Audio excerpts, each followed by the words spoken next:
haweeney markaan casharka ka baxay ayaa galab halkaa ii istaagtay haweeneydii ninaa la socda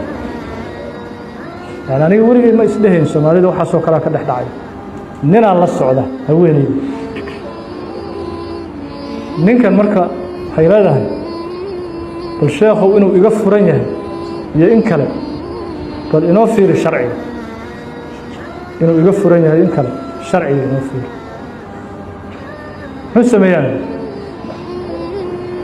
waxay tiri ninkan markii hore wuxuu fiirsan jiray filimada iyo haweenka iyo ragga qaaqaawan oo faaxishada iyo zinada samaynaya waa ninkaygii intaasaan uga digay waxaan saameyn kugu yeelanaya akhlaaqdaadii bedelaya diintaadii dhaawacaya sharafkaagii dhaawacaya waxaan iska jooji waa iga digay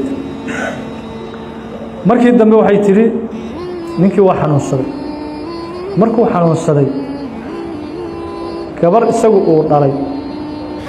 ayaan idhihi tiri aabbo u qube aabbo u qube waa xanuunsan yahay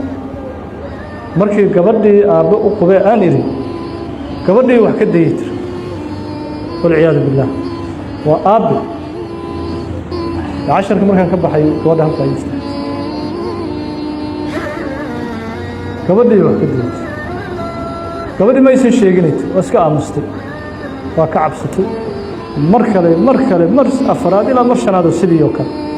uu ku sameeyey marka bal inaan ka furanahay iyo in kale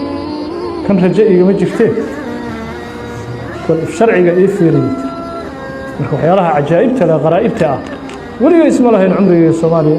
iyo waxaasoo kale ay ka dhacay waa aabbe gabadhiisii wax ka dayay qofaa ii sheegtana ma dhahayo iyagii oo isdacweynaya aniga dhiigii toos ugu yimid marka waxaa weeye waxyaalahan yani qalabkan shabakaatul cankabuutiya iyo facebooka iyo waxyaalahan la faafinayo akhlaaqdii mujtamaca way dileen mujtamaca akhlaaqdiisii way dileen way baabi'iyeen